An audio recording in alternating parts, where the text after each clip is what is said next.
the biggest passion I had coming into this talk was the ability to make sure as many people as possible, even if it was just one or two, kind of left with the notion of how do I become more blindly consumer centric? You got your perspective. I just want to be happy. Don't you want to be happy? How are you doing today? I'm incredibly well. How are you? I'm good, thanks. Absolutely amazing to have you with us. I'm super excited. I'll let you get started. Awesome. Well, everybody, first and foremost, I really want to do as much Q&A as possible because I think the details matter. So I'll pontificate here a little bit, create some observations that I'm seeing in the universe. But what I really want to focus on is the Q&A. So please submit them. You know, really at the end of the day, what I've been spending a lot of time on is self-awareness, observations, leaning into things that are obvious to you, around you. What I mean by that is, as I understood the profile of the individuals on the other side of this, when you're in a kind of B2B2C environment, there's a lot that goes into that. You know, I live in that world actually actively myself with VaynerMedia. For all the Garyvee content out there, I operate a daily business that has 1,500 people globally around the world that is servicing clients. And for a lot of you, you're building applications on, you know, and front-facing web realities. For us, a lot of it is content and media and creative, all for everyone involved to create a result, whether that is a donation or more likely a sale. B2B2C is a very intriguing game because you've got to find the balance between delivering what you believe while having a human on the other side that is making decisions for their business as you being a provider. And then finally, there's the consumer at the end. I was giving a lot of thought to this talk and also knowing that you had some pretty big icons chatting here like Seth. I said, what do I want to narrow in on that might provide value, that might be a compliment to everybody else who's speaking? And so one thing that I've observed over the last several years, and me and the organization here talked a lot about, you know, positioning this as adapt or die. And really what that really just stands for, in my perspective, when they brought to the forefront, is the reality of adjusting to the reality of the consumer, which is really, at the end of the day, over the last 20 plus years, something that I spend the majority of my time thinking about. You know, I think about why it comes so natural to me to deploy, really at the end of the day, humility. The humility of, like, regardless of what I would like it to be, regardless of what has happened yesterday, the concept of you're only as good as your last at bat is very real to me. The consumer behavior shifts are very real on a daily basis, on a yearly basis, on a decade basis. You start adding elements like what we've just all gone through. It changes patterns, it changes consumptions, it changes perspectives. And so a couple things that I really wanted to focus on. Number one, in the very micro of what I know most of this audience does for a living, I believe the single biggest thing that one can be is religious about the current behavior of the consumer. Let me explain what I mean by that. Your capacity to understand how people are navigating from a UI UX standpoint on a website, on a mobile device. What is the actual consumer behavior at this moment, both in the easy part, math, you know, the quant, the data is so supportive in a meeting that you would have with a client, but then also the qual, just understanding behaviors on the consumer side of like shifts or leaning into things like your intuition or your pattern recognition of things that the project you just did and seeing that the site is not converting as well as you and your client anticipated. And the question becomes why, even if the traffic is eliminated as the excuse, because what's happening on the site is not acting the way that you'd like it to. Obviously, I don't have to explain to this group the iOS 14 update is going to impact a lot of our clients in the retargeting and things of that nature. So, you know, the reality is that things are always moving. And I think a obsession from this group, an obsession around the actual consumer behavior will always be the greatest leverage. You know, for me, and yes, I'm glad this banner's up. Please get into the specific questions because that's my mindset and mood these days, but want to get into those details. But to me, the thing that has been very fascinating over the last 15, 13 years running Vayner is how many people dig into their religion, to how it was, what they're most comfortable with, over recommending tactics that they're comfortable because they understand it, even though the consumer has moved on from those tactics. So for me, the biggest passion I had coming into this talk was the ability to make sure as many people as possible, even if it was just one or two, kind of left with the notion of how do I become more blindly consumer centric? And how do I fight for the customer in my B2B conference meeting, in those rooms? In those rooms, how do I fight for the reality of consumer behavior over my selfish wants of what I know how to do over and over blindly in my sleep and it's easier, the client pushing me in a direction that might be against our belief. So one of the things that I helped one of my dev shop friends do several years ago that has been much, maybe even more fruitful for him than I thought. He hired this incredible consumer insights executive that I was very fond of. She worked for me for a little while, moved on, wanted to go to something smaller. And it's been remarkable to me, and it's probably the inspiration for why I start my opening rant with this subject matter, how much that has factored into the growth of their business. At the end of the day, the consumer is so important. You have to clearly have passions.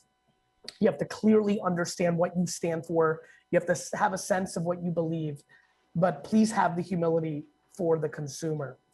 The other thing that I think one really needs to think about is so many people here have won on jumping on the wave of a technology shift, right? You were first to move on websites, you were first to move on SMS, you were first to move on email, whatever it might be. I spoke about it very briefly in the context of what's a consumer doing so that you can provide that service for your customer. But then for your own business, one of the things that I've been also observing quite a bit is the stagnant nature of many providers, many B2B2C executives on their hesitation to adopt new capabilities, adding things to their repertoire, offering more services. This whole innovation doesn't have feelings for any of us thing really, really matters to me. And I'm a very big believer of that. And whether that is what is in the air a little bit right now, we're in extremely early stages and there's a lot of muckery, a lot of bad executions, but you know, very clearly from a development standpoint, Web3 is brewing. And whether it's 1995 or 1999 in the scheme of the internet revolution for Web3, the way websites interact with decentralized servers is something that should be on many people's minds in here, even if you're not looking to provide that service or expand or hire into Web3 development. Just getting what I call the appetizer, or where there's smoke, there's fire. I play a lot in smoke land, have my hands in different things just to get a little sense, and then when it feels like it's ready for prime time, you start to productize it. You know, for me, you start to talk about it, whatever it might be. And so I think a word that has emerged for me quite a bit in self-reflection and as I mature and go through my process, I'm surprised how much curiosity has been a factor in my overall human success, let alone some of my business, successes and excitements. And so I always go into a talk like this with this consumer profile By the way, that deer is exciting me. That's popping up on the screen. I'm not sure what that is, but I'm very excited about that. Curiosity is incredibly practical, is how I see it in my mind these days. It's that appetizer and smoke thing that I just referenced is something I'd like to challenge or inspire or create the seed of debate for every individual on the other side of the screen of, are you genuinely pushing yourself to learn or to at least taste? Or most of all, what has been probably got me there was I was surprised how many people were dismissive over the last 12, 13 months. It's been a very incredible time, in a weird way.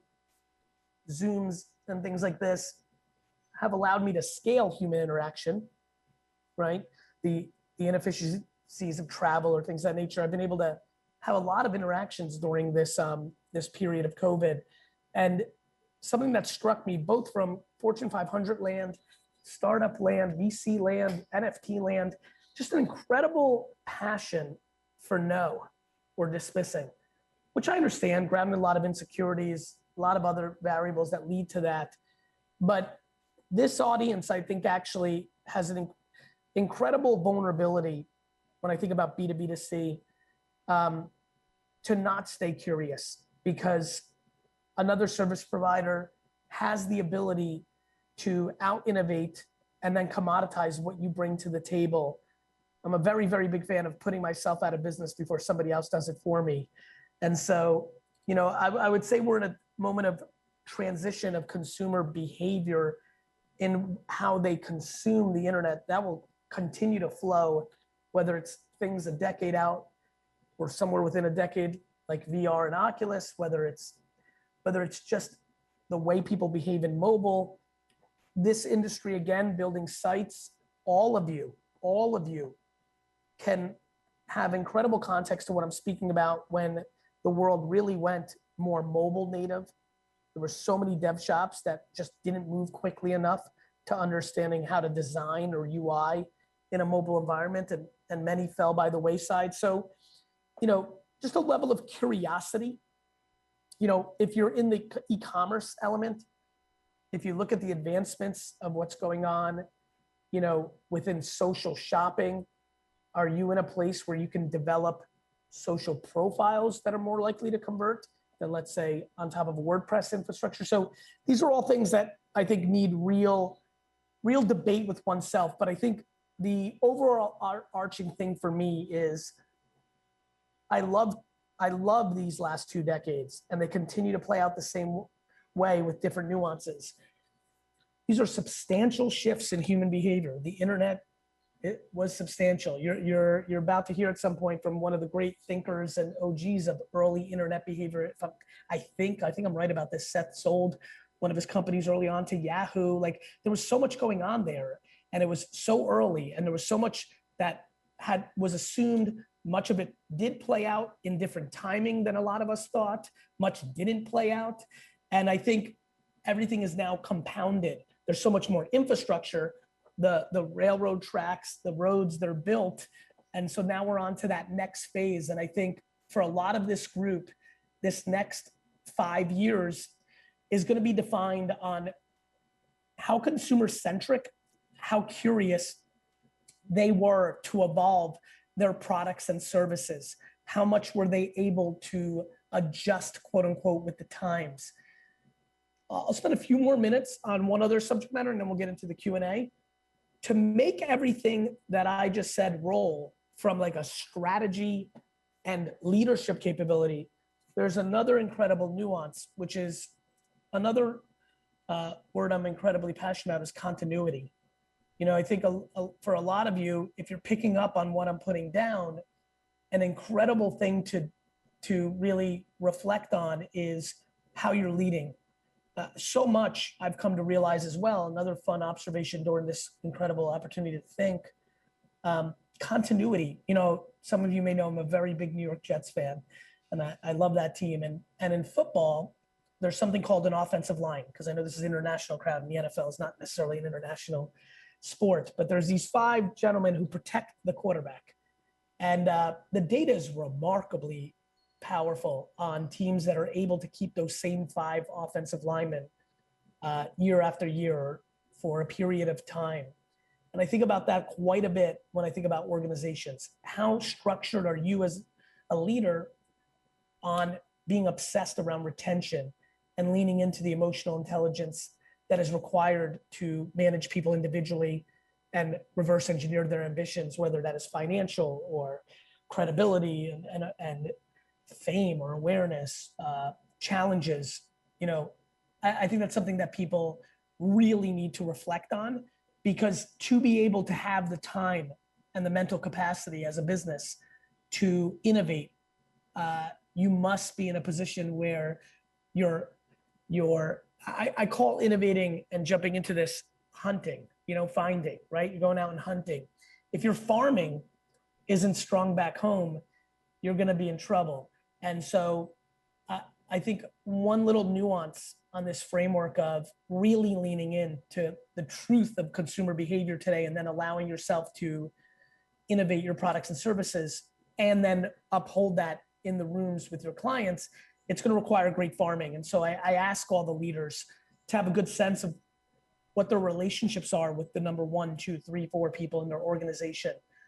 How deep does that number go down? Do you have an understanding of what motivates them? And do you believe in the continuity that then will allow you to go hunt while they all farm? And so a couple thoughts this evening, depending on where we're watching this from, but I'm incredibly humbled to be a part of this. I really do think that there is a very interesting turn brewing, and I want to make sure that everyone here is popping their head out of their day-to-day minutia and really understanding what products they should be building on top of this, how should they be thinking about it, and how do they put themselves in a position to succeed.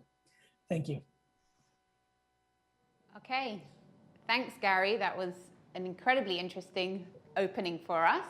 I think all web creators know exactly what you're talking about, right? This ever-changing environment, things are moving really quickly in the web, and we have to do our best to keep up, but in the same time, stay innovative, stay curious, and let's move to questions. Please. Okay, so our first question is, what content should I be creating on social media as a web designer to stay relevant and set myself apart from the competition? Currently in the day-to-day place, there's two places I'm incredibly passionate about, LinkedIn and TikTok, and here's why. Over the last 15 years, just playing in these spaces, these platforms go through very similar trajectories where you have this early group on them, if it's destined to become a bigger platform, and it's just good old-fashioned supply and demand, a very simple principle. There's more demand on them. There's more people consuming content on them than people are creating from a content standpoint, right? And so what happens is early movers, especially if they're able to provide value, whether that is information, escapism, you know, entertainment is obviously major on these platforms, but I always tell people there's always a place for expertise, understanding of a topic, domain knowledge. And so the reason I like TikTok and LinkedIn for this crew is it's a biz dev portal, right? On TikTok, you have an incredible environment of independent creators who are making a real living at this point through brand deals, through selling merchandise. And as they mature, their website, their web presence really matters. And especially when you get into accessories and merchandising. And so putting out content that is contextually native, which doesn't mean you have to dance and create the web developer jiggle. It's more about putting out content that you actually feel brings value, and then maybe doing some subtle editing within the app. And then obviously on LinkedIn, you know, LinkedIn has been an incredibly interesting one for me.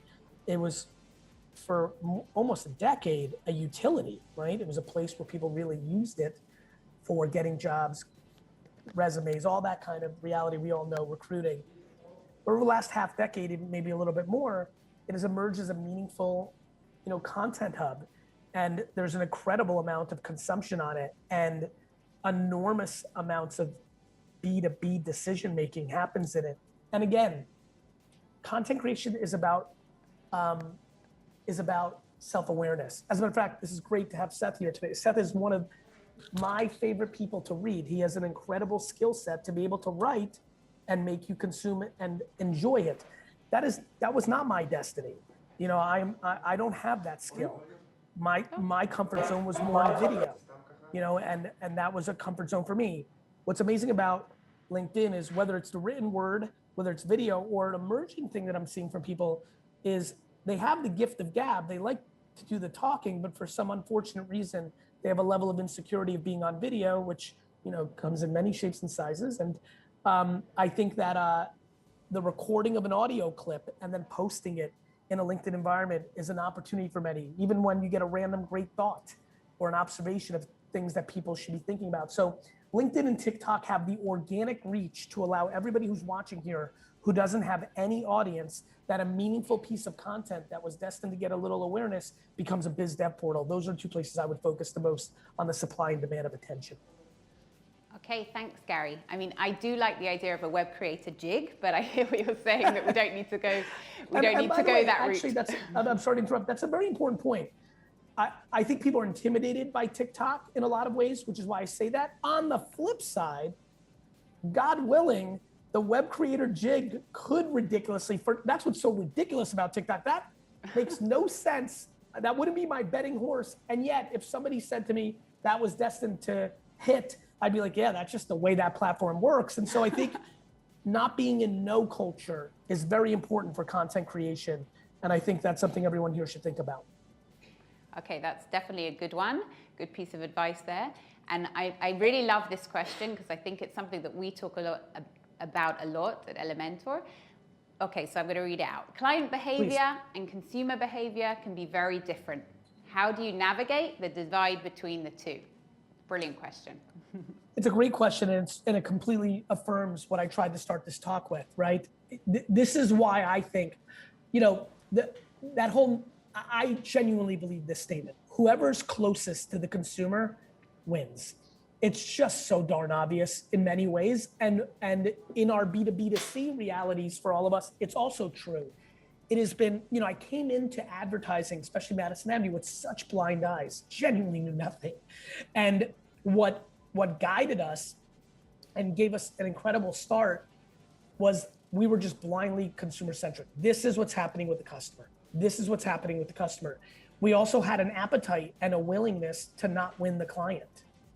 And so a lot of, you know, obviously as Vayner's gone to where it's gone, I've had a lot of people who've reached out, and I love jamming with people in my own industry, trying to help. And I speak to that. And the thing that I'm worried about that question is we love to blame the client. We love it. Yeah. But the reality is that bad behavior or that behavior is completely predicated based on the line in the sand that we're all willing to draw. Right? And so I highly recommend dying on your own sword. I love when we don't win a pitch, when we said the truth, because it comes around 3 years later, 5 years later. So this was why I spent a lot of time. You know, I don't know if you can see this. I got a little bit of goosebumps. I'm really happy right now because I really wanted to think like, you know, you don't have a lot of time. You want to bring value. I'm obsessed with that more and more every day. I genuinely believe that every hour this audience spends on trying to truly understand what customers are doing pays unbelievable dividends throughout their organization. And ultimately in this exact question, which I think is the elephant in the room for so many, it will give you the conviction and the confidence to draw that line.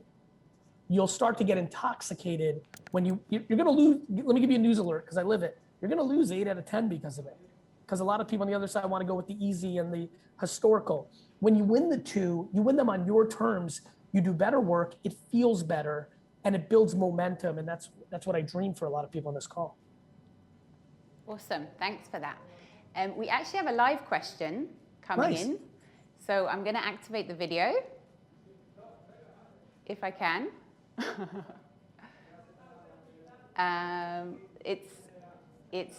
It's live, so we're gonna carry on with some more questions. No worries. I'm gonna keep reading. All right, so our next question is, I hear that we do have the live question. Let's do it. So I'm excited for this one. So, there it is. There's the live. live. Oh my God, we have Seth Godin with us. What an honor. Seth, how are you? It's good to see you, man. And brother. I've just been sponging up everything you've been putting down. Thank you. This is one of the great moments of web history right here on the screen. And here we are back again. So you just answered my last question, but the next one I have for you is this. You are really clearly continually living on the frontier and dancing with the future. But you've been at this ever since the wine store in New Jersey. And the question I'm going to ask on behalf of web creators is, what's the one thing, not the next big thing, but the old and still reigning big thing that they don't get yet? Just let us know. That's a great question. Thank you, Seth. First of all, it's just really good to see you. I hope you're well. We need to go for a walk soon. Yeah, I'll text you after this. Thank you so much. It's so nice to see you. That the mix of math and intuition is a very important relationship. I think the thing that has allowed, you don't know what that feels like. And I think I hope I've made it clear every time we've interacted, my incredible admiration for you. For you to say continue, it means the world to me because I admire you. And I think what the old thing, which is the new thing, it's always the same game, which is there's a level of intuition. There's so much pattern recognition I had. Even by the time I got into the liquor store, you say, since the wine store, so much of my lemonade, sports card, shoveling snow, as I get older, a little more wiser, you start realizing, oh, wow, even that was the pattern recognition that helped me, with the wine stuff so quickly, which then I built on. It's having the humility and the conviction in balance, the gray and the black and white, the math. Because if it was one or the other, it just, that's where we see failure. You see too many people using data as a look back, which is why they don't see the next thing, which is why enormous companies fail, right? And then you have other people that are a little bit too off the reservation on, it's all like, they completely don't have, they have these incredible intuitive feelings, but they're not willing to look at truth in their face and take a back step. And so, especially for these web creators, I was very taken aback by, I met so many smart friends who had web shops who just genuinely dismissed this set. These were my first rodeos. So I hadn't been around smart people who were blindly pushing against something that was so obvious because they either were tired and didn't want to, I have a lot of empathy for it. They were tired and didn't want to learn a new craft. There was they were making too much money and they didn't want the thing to change. I always tell people, I don't want TikTok to happen. I've got Instagram figured out. I don't want Instagram to happen. I had Twitter figured out. I don't have this great want for these new things to happen. They become work every time. But I know that there's no shot for me to be successful in what I do without it. So I would say the relationship between intuition and math and not over-indexing in one or the other.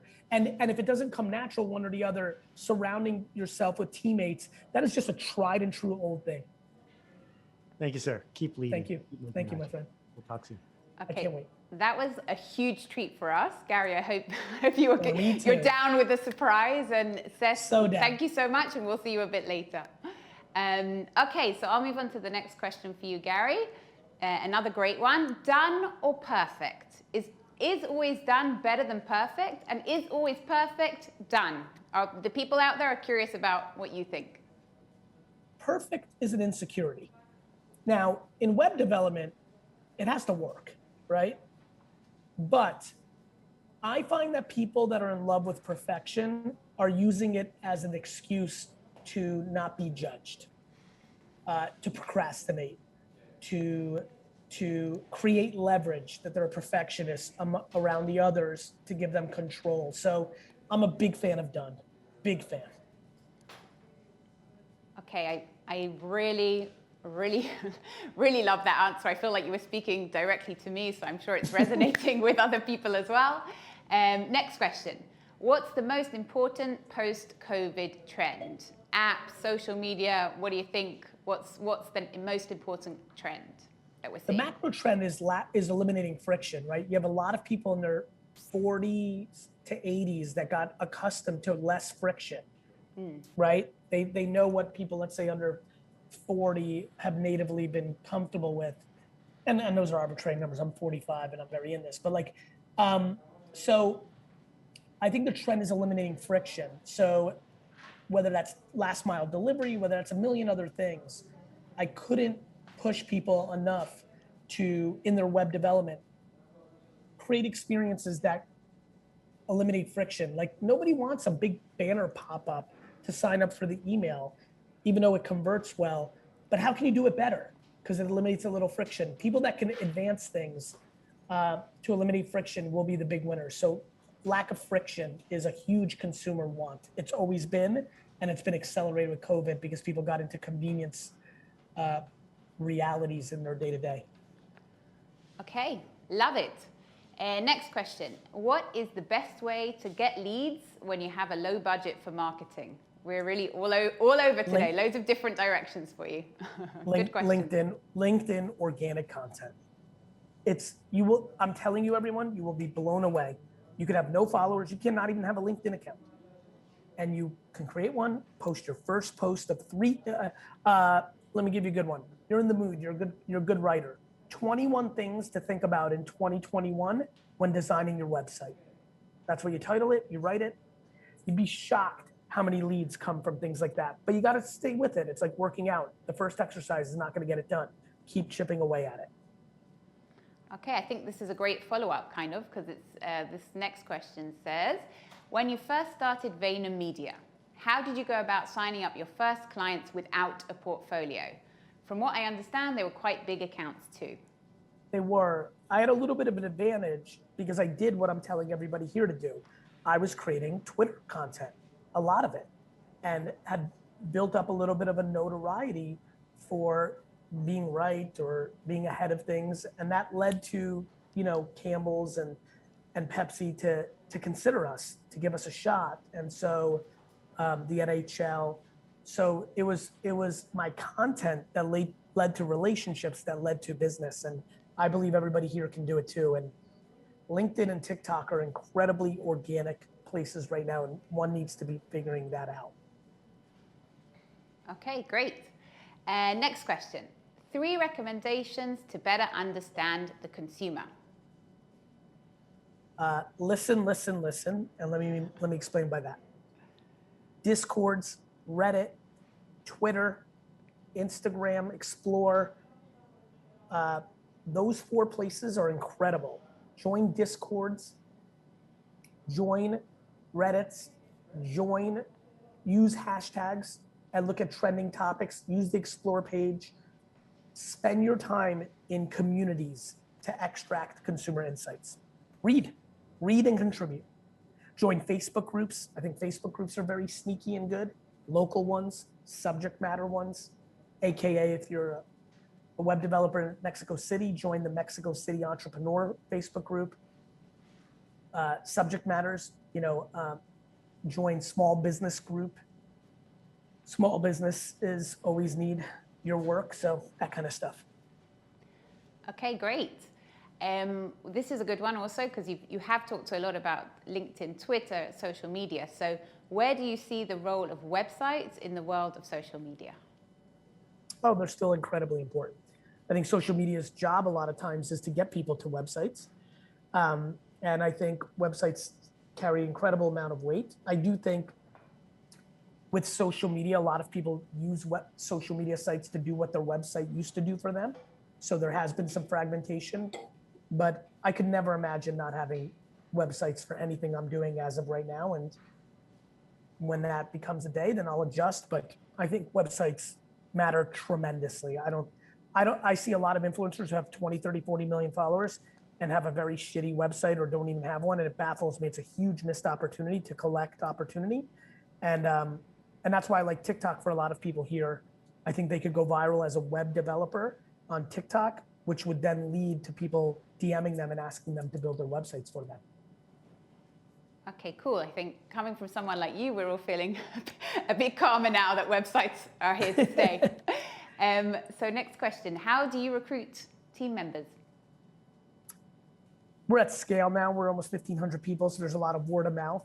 We've also built a big reputation. But in the beginning, and this was why I keep pushing everybody here to create content.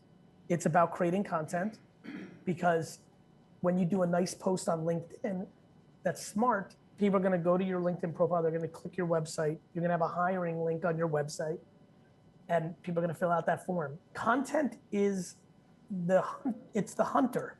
Your website is the farmer. We need to bring them there. So put out good content on LinkedIn. By the way, jab, jab, jab, right hook, one of my most successful, hooks. Put out content, put out content, put out content for them. 21 things to think about, 5 good rules, how to navigate iOS 14, just good thinking, the things all of you know. But then maybe the 10th post on LinkedIn is I'm hiring somebody. Hi everybody, I'm hiring somebody. And boom, it just sends it that way. So, I think about that stuff. Cool. So this is a great question. We have a 16-year-old watching, and they want some tips for how they start a business. You just did. What's amazing about it is you don't have to overthink it. You have to decide what you're selling. Are you good at selling it? Meaning, are you good at delivering it? Are you proud of what you're selling? If it's web development, that's amazing.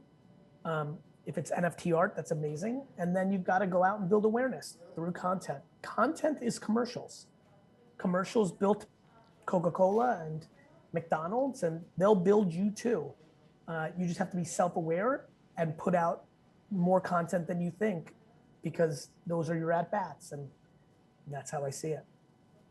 Okay, cool. So we're in a content space. So the next question is, can you talk about the right blend of entertainment versus educational content? I think that's very much a person-to-person thing. I think you need to be who you are.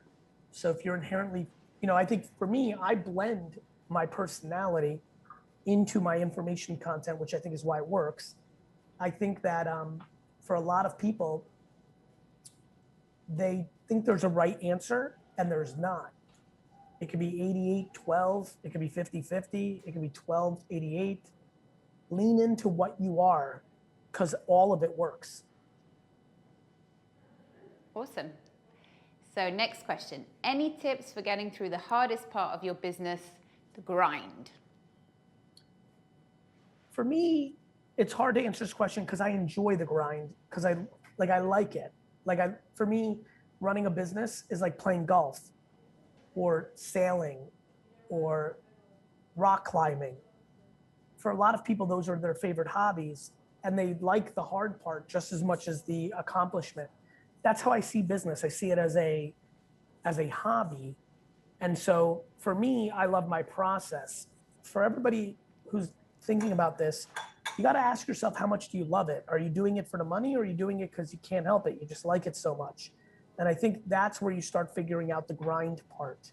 I also think just putting things in perspective. I think that people value money too much, value business success too much. I think if you put business in its place and realize that it's important, but not the most important thing in the world, that the health of who you love is, if you can put it into an actual perspective, I think that really helps.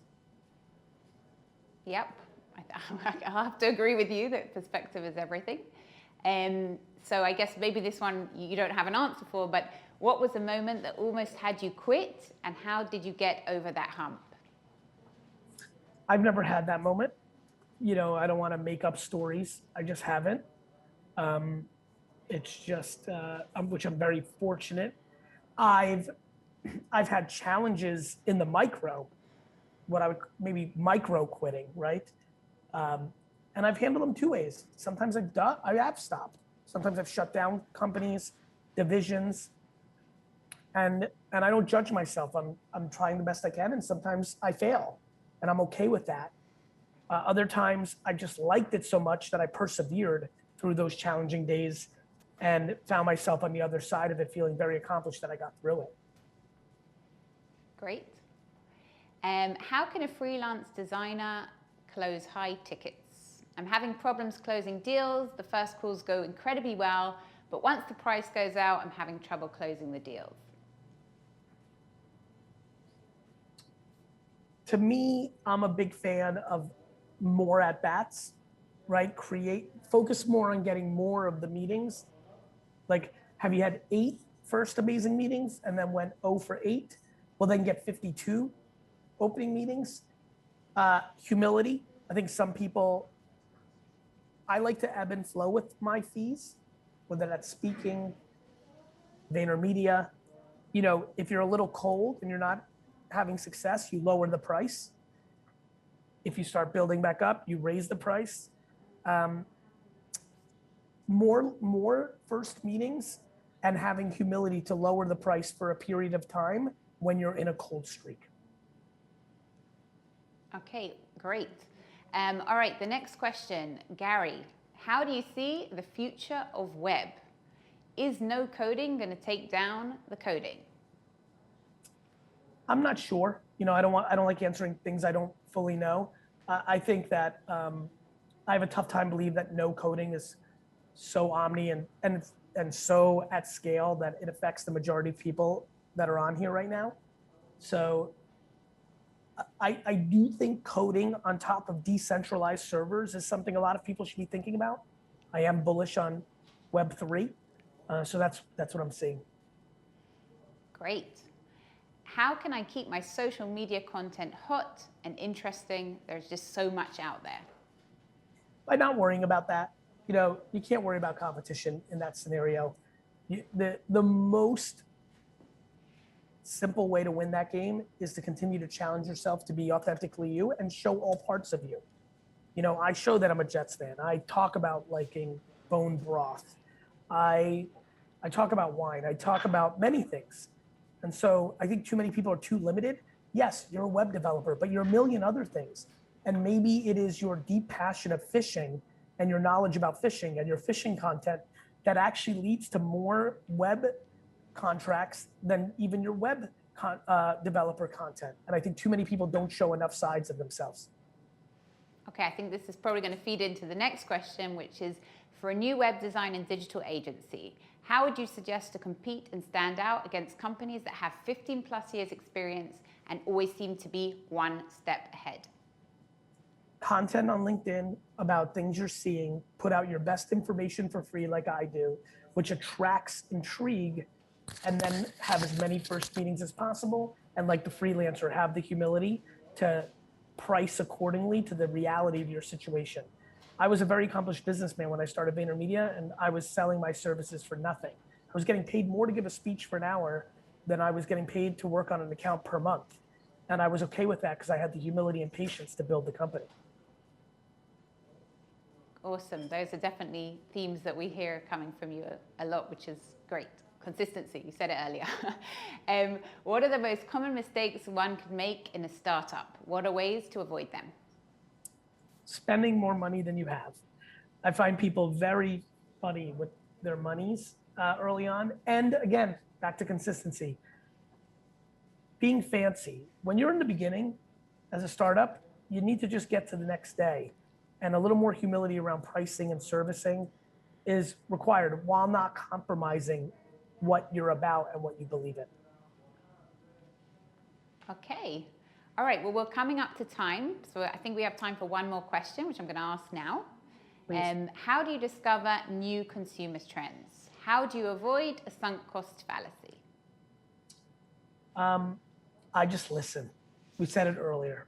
I spend all my time looking at what the consumers are actually doing on these social platforms, reading. I do, I'm such a loudmouth, but the reality is I'm listening so much more than I'm talking. You just see the videos where I'm talking after all the listening. So just spending a lot more time in these communities and observing people's beliefs. Awesome. Cheers. I'm kind of blown away. Thanks so much, Gary, for being with us. We really appreciate it. Thank you, everybody. I hope you enjoy Seth as I know you will. And we'll talk soon. Bye, everyone. Bye, Gary. Thanks so much. YouTube watcher, what's up? It's Garyvee. First of all, thank you so much. I hope you're doing super well during these times. I also want to ask you, please subscribe because my commitment and exploration of YouTube is about to explode. Stories, polls, more content, more engagement, more surprise and delight. This is the time to subscribe. I hope you consider it, and I hope I see you soon.